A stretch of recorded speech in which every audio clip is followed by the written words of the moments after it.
Hi Scorpio, this is Jav. Welcome po sa ating channel.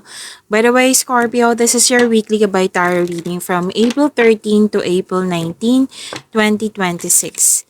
Gamitin ang reading na ito bilang gabay lamang. Tandaan, Scorpio, ito po ay general reading.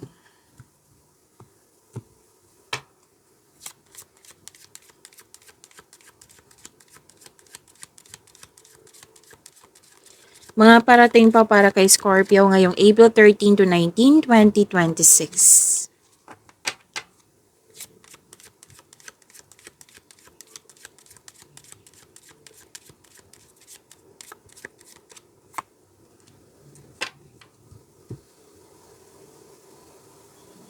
Scorpio, so sabi dito, may magkakapatid dito nag-uusap. Pwedeng ikaw to at yung kapatid. Or pwede dang witness ka. Yung nakikita mo na nag-uusap yung magkakapatid. At sabi din dito na okay. May sabi ang yung card dito na huwag maniwala agad sa chismis. Alamin mo muna kung totoo ba ito or hindi. Okay? Marami kang kausap dito eh. Nagkaroon ng pag-uusap. Actually, bonding din ang nakikita ko dito. Pwedeng direct siya na nag-uusap kayo or may nakisa kasi akong energy dito na iba sa inyo, long distance communication. Yan. Through social media. At yung pinag-usapan nyo, yung nakita nyo sa social media. May nakita nga ako dito pinag-usapan nyo about sa reels, yan. Sa mga nangyari sa Pilipinas, yan. Pwede din po ang meeting, importanteng meeting ito.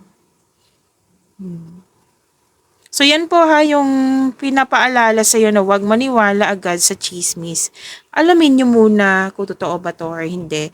Kumbaga, investigate muna bago mag-react. Okay? Bago mag-react po.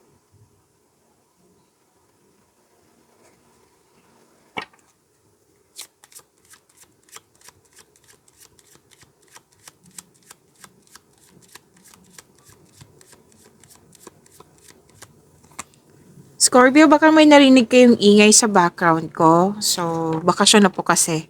Oo, intindihin na lang natin. Mag-focus kayo sa mensahe para may makuha kayong gabay. Okay?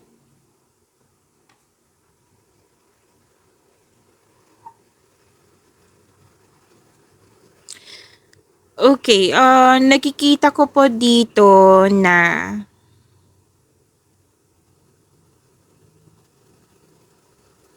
wow, this is good. Harvest ang nakikita ko dito. Pwedeng literal na harvest. Pwede din na nag-harvest kayo kasi naging productive kayo sa araw-araw sa inyong daily routine. Yan. Tapos may magandang ganap sa passion nyo po. Yes. So, claim tong harvest ha. Nakikita ko dito yung harvest. You deserve this harvest. At may dito. May nakita ko dito regarding sa ending separation or pwedeng space. Pinag-usapan or nangyari talaga. May nakita nga ako ditong nag-cut off na regarding sa cut off na schedule, pwede. Or pwedeng cut off of communication na most likely kasi ito Scorpio, yung nag-uusap kayo, yun, hindi ko na kinakausap yun, nag-cut off ako. Loss of connection, kumbaga. Yan. Mag-ingat kayo sa sharp edges ha. Hindi ko kayo tinatakot. Sinabi ko lang yung card dito. Hindi yan, kumbaga, mangyayari. Kumbaga, sinabi ng card, mag-ingat lang. Umiwas lang po sa mga sharp edges. Okay? Lalo na sa mga sinabi ko kanina, di ba, na may ilan sa inyo nag-harvest, di ba, na gumagamit yan ng matutulis. Kasi harvest nga eh. So, ingat na lang po. Example lang po iyan. Okay?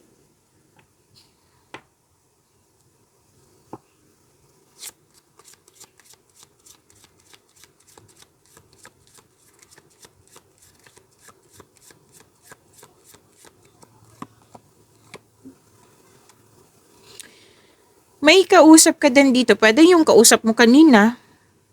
Pero itong kausap mo is full of wisdom. Marami siyang alam. Pwedeng elderly to. Kung ikaw man to, then pwedeng ikaw nagbigay ng wisdom message. Support. Kasi may energy din dito na nag-ask ng advice sa elderly, sa matanda pa sa'yo. Kasi may gagawin kang desisyon. Or pwede din humuhugot ka ng lakas. Yan. Kasi alam mong makakatulong to, tong taong to. Tapos some energy, pwedeng ikaw din to. Kung nasa tamang edad ka na, 'di ba? Elderly person. Na sabi dito, nagbigay ng support, nagbigay ng wisdom message.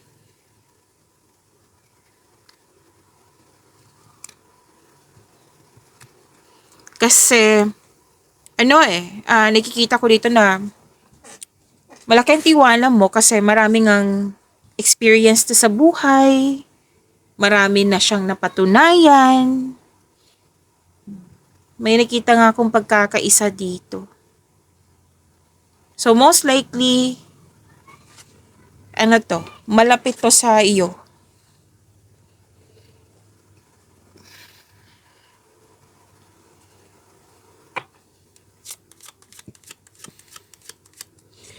And you're taking an action kasi ano tawag nito? Na-motivate.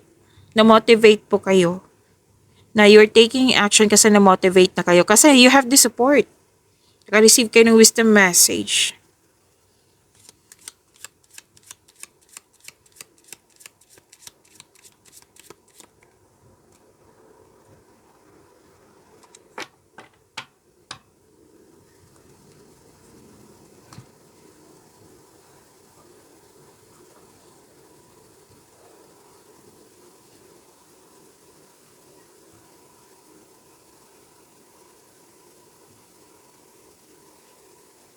Pwedeng may lalaki kang kausap. Or kayo ito na nag-ask ng advice.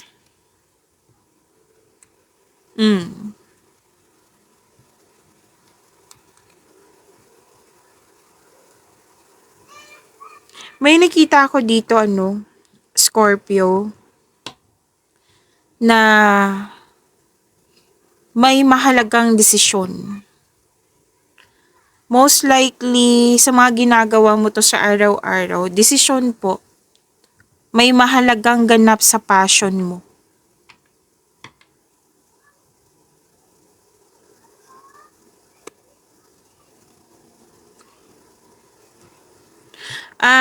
Scorpio, kung pwede po, umiwas na lang po sa argument.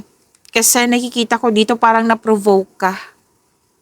Nasaktan, nagalit, nagkaroon ng argument. Iwas na lang po kasi magkaka-create kasi yan ng blockages kung pwede po.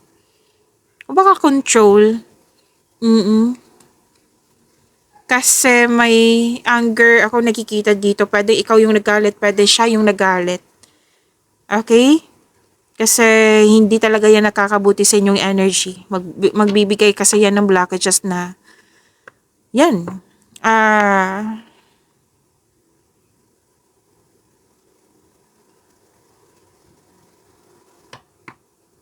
Kasi most likely, wag magdesisyon na galit ka.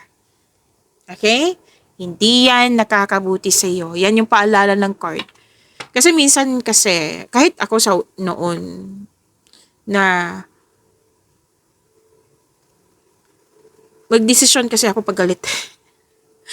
Oo, hindi talaga yan nakakabuti. Antayin nyo yung maging kalma ka na pag-isipan mo bakit ka nagalit. May makukuha ka bang kabutihan nito or makakabuti ba to sa iyong sarili? Makakabuti ba to sa kapwa mo? May growth ba mangyayari pag galit ka? Yung time for reflection. Kasi hindi yan na makakabuti sa iyo.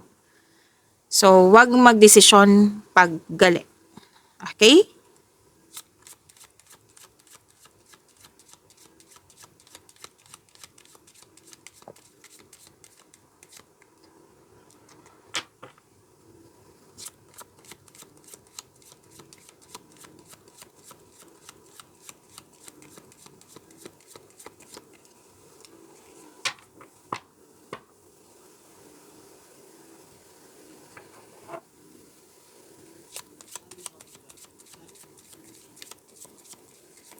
Another message pa para kay Scorpio, please.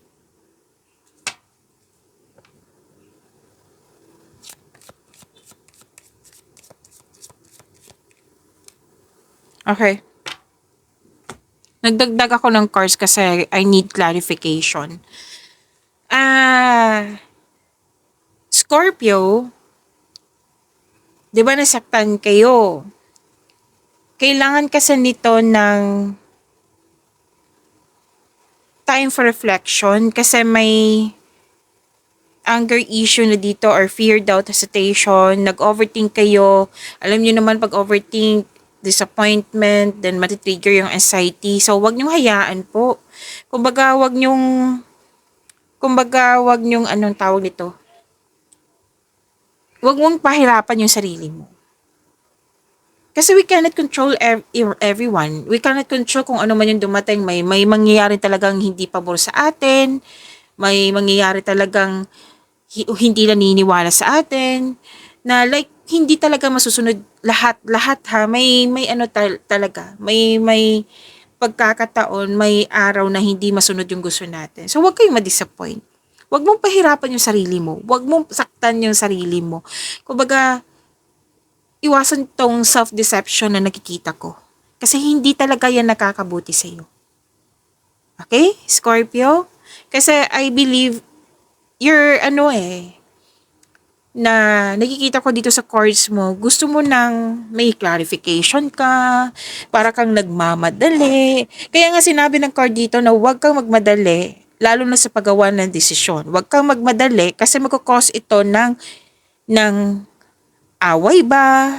Ng disappointment ba? Kasi nagmamadali ka nagmamadali. Pwedeng excited ka din. Alam niyo naman, pag hindi makuha natin yung dapat agad-agad, di ba, ma-disappoint ka.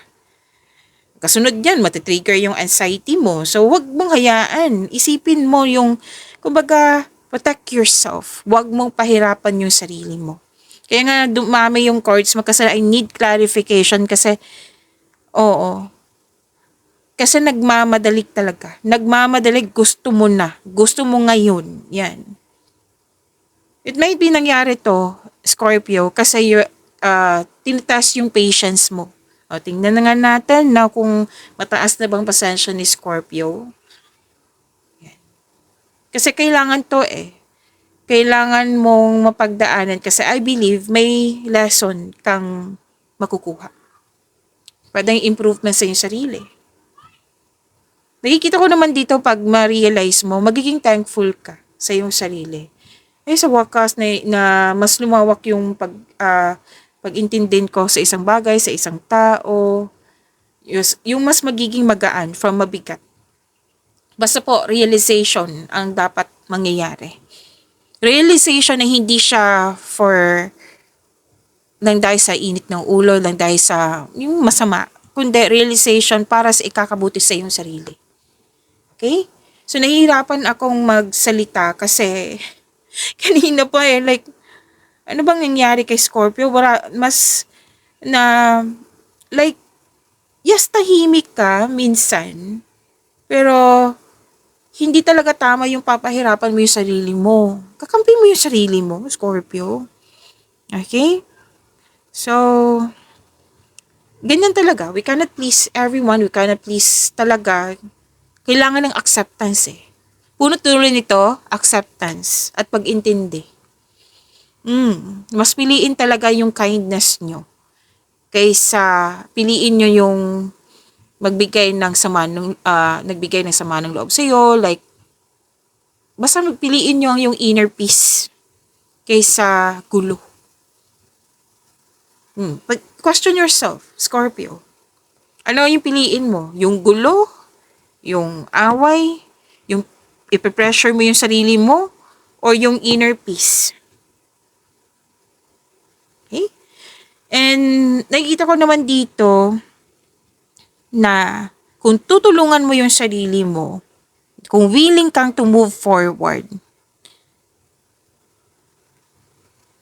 like bibigyan mo to ng solusyon, magkakaroon ng transformation.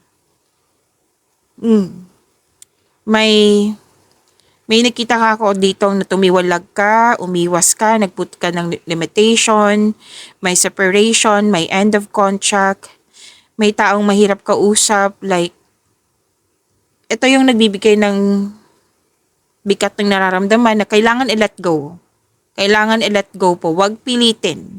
Okay? Kailangan talagang mag-focus ka sa iyong peace of mind. Na magsimula to sa question yourself. Ano ba yung magbibigay ng peace of mind sa akin? Bakit pinipressure ko yung sarili ko na pag pinipressure ko yung sarili ko, masasaktan ako. Oh, so, meaning to say, huwag mo i-pressure yung sarili mo. Okay? And, yes, ang transformation na ito, kung willing ka ha, kung isaset mo yung self mo na for freedom, magkakaroon po ng transformation. Big transformation. At ang kasunod nito, may let go, transformation. Ang kasunod dito, healing na. Yes. Actually, parati ko itong nakikita sa inyo, Scorpio. Sino ba tong nagkaroon kayo ng loss of connection na gusto makipag-usap sa iyo? Actually, nahihirapan din siyang kausapin ka. It might be na-block mo. It might be balak pa lang. Hindi siya nagkaroon ng courage. Yan. I-pray mo. I-pray mo Scorpio. Malapit kayo kay God. Parati ko yung nakikita sa mga cards mo. Isuko mo lahat yung worries mo, yung disappointment mo, kung ano yung mga bigat, isurrender mo kay God. Hingi ka ng divine assistance. Alam ko malaki ang faith mo kay God. It's time. Isuko mo lahat kay God. Okay? And after nito, kung may willingness na magkaroon ng freedom, magkaroon ng balance, magkaroon ng recovery, nakikita ko yung prosperity dito. Makukuha mo yung prosperity. Actually, mag-focus kayo sa mga gawain nyo kasi nakikita ko dito maraming transaksyon. Itong maraming transaksyon na ito, magbibigay ito ng malaking pera sa iyo. Yes. Cash flow kasi nakikita ko dito. Okay, mag-focus kayo sa mga gawain nyo kasi magbibigay yan ng malaking pera sa iyo. Scorpio, huwag kayo magpatalo sa inyong emotion. Bigat ng nararamdaman, i-release mo yan. Kung pwede po.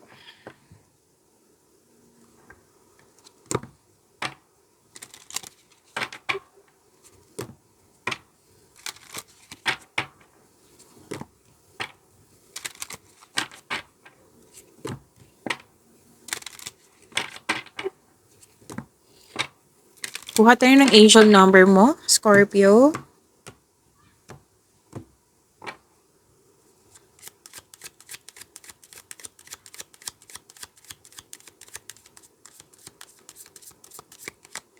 Angel number 6. Your heart is your gift. Wow.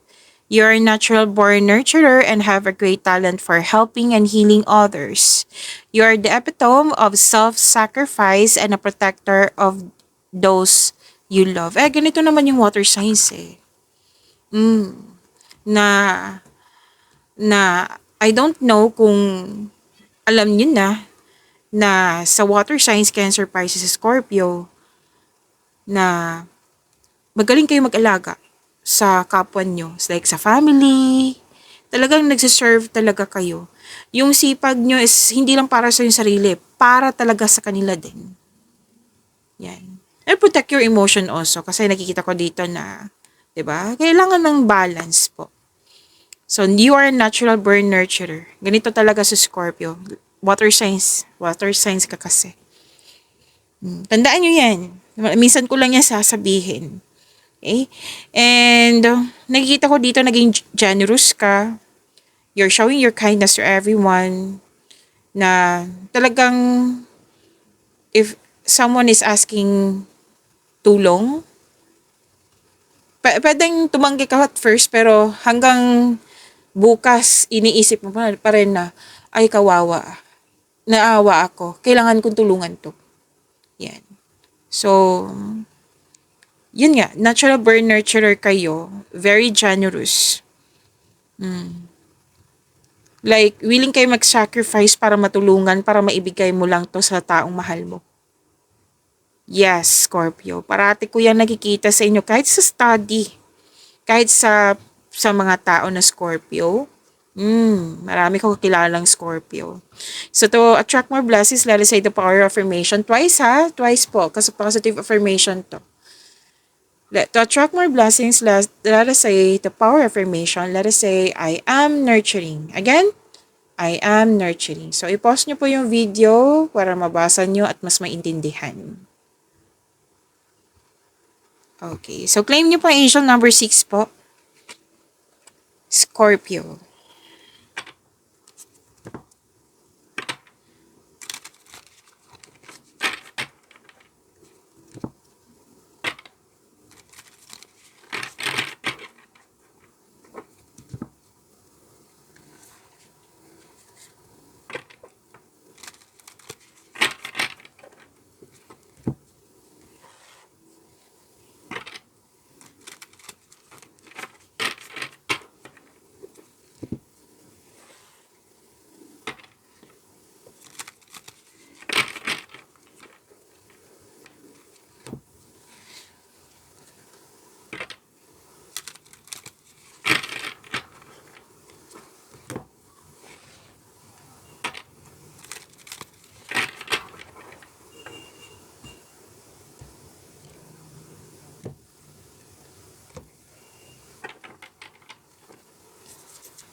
Energy po para kay Scorpio ngayong April 13 to 19, 2026.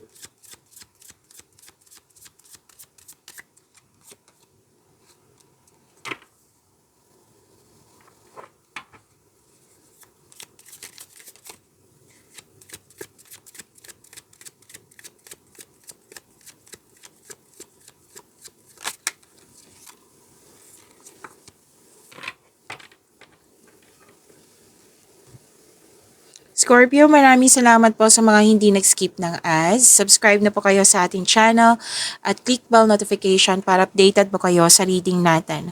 Para po sa mga gusto magpa-reading po, comment po kayo na personal reading and check my reply sa comment section. Inom muna akong tubig, saglit lang po.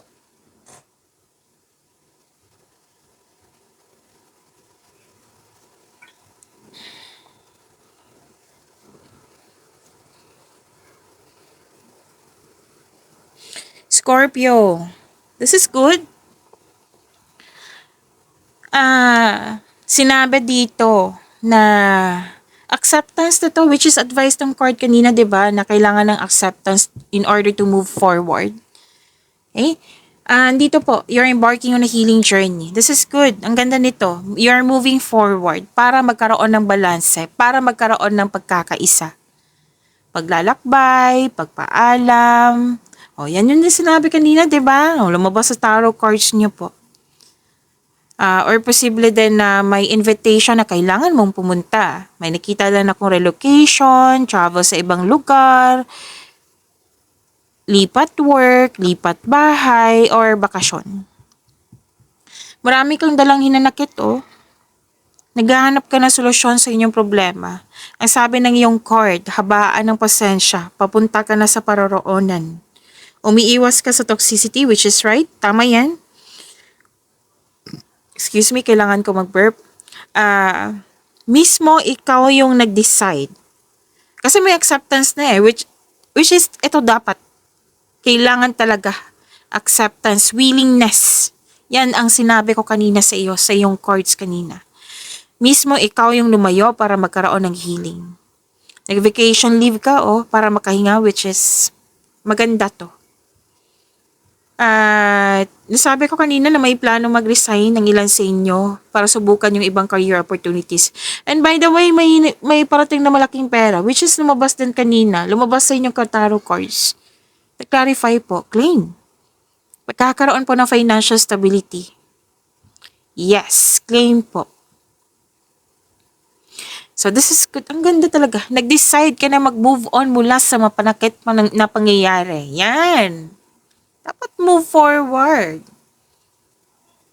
May nakita nga ako ditong relasyon na nagpasya na mag-live-in or maglipat bahay para bumuo ng pamilya po.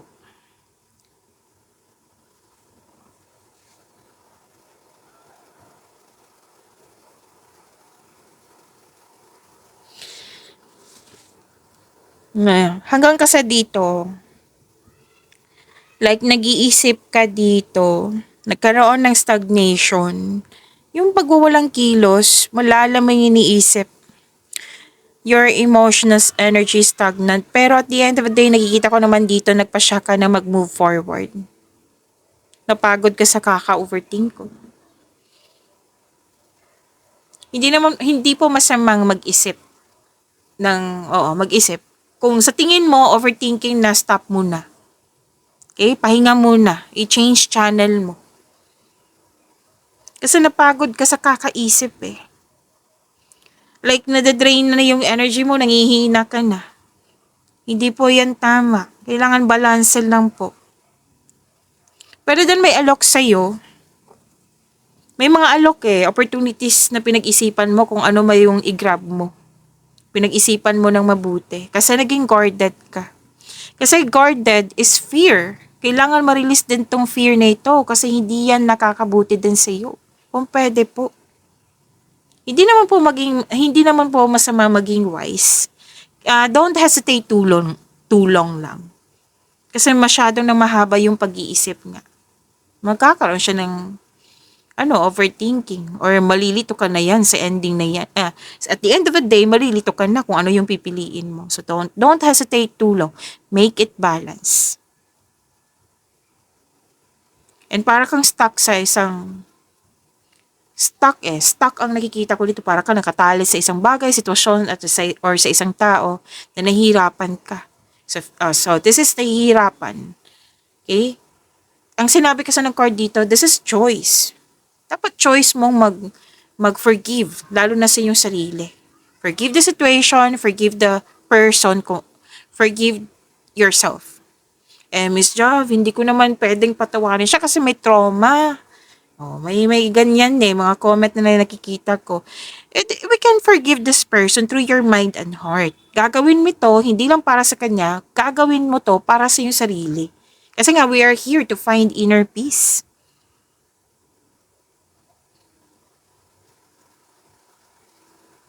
Kailangan mong labanan to. Alalahanin mo yung inspiration mo sa buhay para ma-motivate ka. Willingness na dapat Pero at the end of the day, nakikita ko naman dito na ma-overcome mo to. Ikaw mismo, mag-decide na, mag-move on na ako. Yan.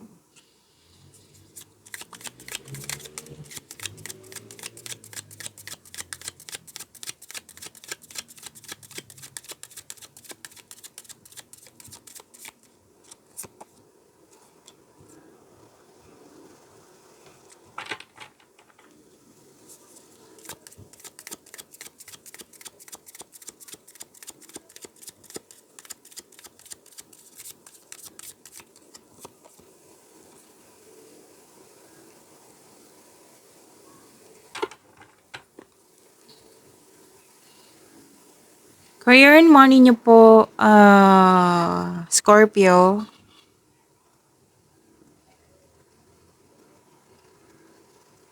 This is good. You're showing your kindness to everyone. Talagang likas sa inyo na matulungin. Andito din po siya sa angel number 6 nyo. Nurturer. Natural born nurturer. Okay. May pag-uusap tungkol sa education, school, teacher, student. Yes. Naka-receive kayo ng divine wisdom mo. Claim. May masusunod po na tradisyon ng Pinoy. And some of you may lumabas dito na teacher. You're earning money as a teacher. And this is also means nag-decide kayo na mag-masteral or mag-board exam para magkaroon ng traditional career path or you're moving up to the ladder of success. Miss Jav, retired na po ako, wala po akong trabaho. Pero then, anak mo to, basta malapit sa'yo. Nag-decide na ganyan, pwedeng susuportahan mo siya. Emotionally, pwedeng literal na pera. Yan, basta very supportive ka sa kanya. Kung ano yung achievement niya, achievement mo rin. Okay, nakita ko dito, you're showing your kindness to everyone. May nangabuso So, put limitation. Wag lang kayong magalit. Put limitation lang. Kasi may nangabuso. So, claim. Ang ganda po nito.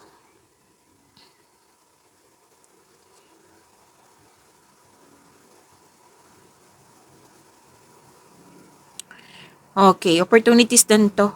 Isang bagong chance para sa paglago ng iyong buhay karera. Kailangan ng kilos. Oo. Okay, may binigay na opportunity sa iyo na nakatadhana to sa iyo, and please know that you are divinely guided. So ginagabayan ka, kailangan mo ng kilos. Magtatagumpay mo ito kung mayroong konkretong plano. Okay? And pwedeng papasok ka sa kasosyo, sa negosyo, or may magbigay ng puhunan sa iyo para tulungan ka na palakihin ang iyong mga ideas at dalhin ang iyong mga plano sa susunod na antas ng pagkilos. Okay. Mas lumawak yung mission mo sa buhay. You're making yourself busy. Okay. Maging busy ka. Mag-ingat lang po sa pagiging mainipin ha. Kanina ko pa ito nakikita, Scorpio. Kasi mainip ka, ang kasunod niyan, ma-disappoint, matitrigger yung anxiety, ang hirap niyan. So, balance lang po. Basta po may supportive dito na tao, lalo na supportive ang universe sa iyo. Nag-support ang universe sa iyo. Kailangan lang po kilos sa binigay na opportunity. Makinig din sa inyong intuition kasi it will guide you sa isang malaking desisyon po. At ang iyong buhay ay patuloy na yumayabong kasi marunong ka makinig sa inyong intuition at nag-explore ka ng new direction.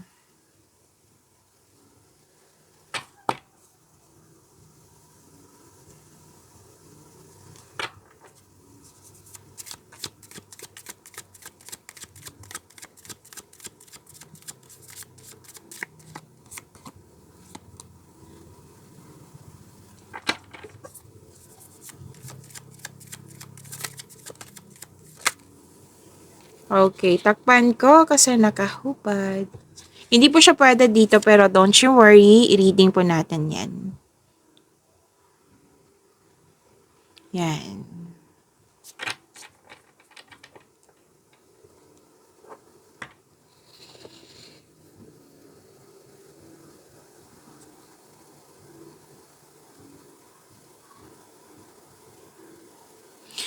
Scorpio, huwag niyo kalimutan na mag-subscribe sa channel natin at i-click yung bell notification para updated po kayo sa reading natin. At huwag niyo kalimutan din panoorin yung second half of the month of April 2026, April 16 to 30, 2026. Napanood niyo na ba? Kung hindi pa, hanapin niyo po dito sa channel natin. Scroll down niyo lang po hanggang sa makita niyo po. And by the way, nag-offer po ako ng rush reading.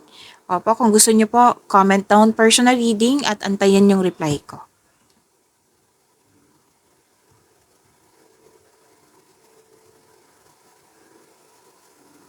Love life, self-love, partnership, and romance. Okay, andito pa rin. Makinig, single ka man, marelasyon sa buhay mag-asawa, makinig sa inyong sarili. Trust your feelings instead of overthinking or overanalyzing. Mas piliin nyo po magtiwala sa inyong sarili kaysa mag-overthink. May malalaman po pala kayong sekreto. Malakas ang inyong intuition. Makinig sa inyong intuition kung pwede po kung gusto nyo. Kasi may panawaging spiritual na parating sa iyo. Para ma-receive mo yung wisdom message, divine message. Okay? Na sinabi ko kanina.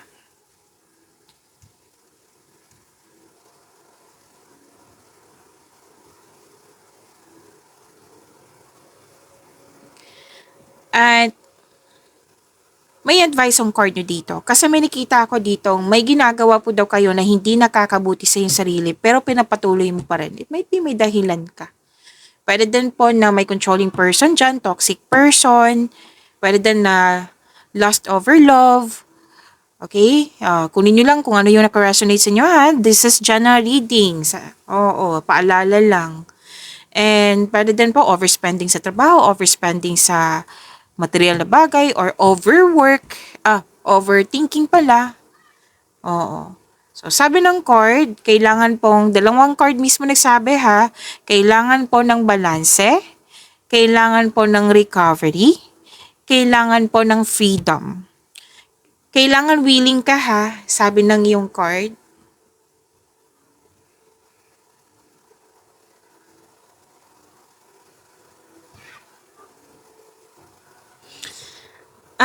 Sa mga single po, may parating na partner na mabilis, makulit, aggressive, posibleng bata pa to sa'yo or youthful pang attitude. Para sa mga relasyon sa buhay mag-asawa, excited kayo sa coming party, reunion, monthsary, anniversary. Basta mag-celebrate po kayo. Nakikita ko nga dito, nag-uusap kayo ng mga tao, grupo ng tao, na na-appreciate mo yung mga pagbabago sa inyong buhay. And this is good. And by the way, may mensahe na parating po. Okay? Excited ka dito eh. Kanina ko pa yan nakikita dito. Okay? Pagyamanin niyo po yung blessings na binigay sa inyo, Scorpio. See you tomorrow. Maraming salamat.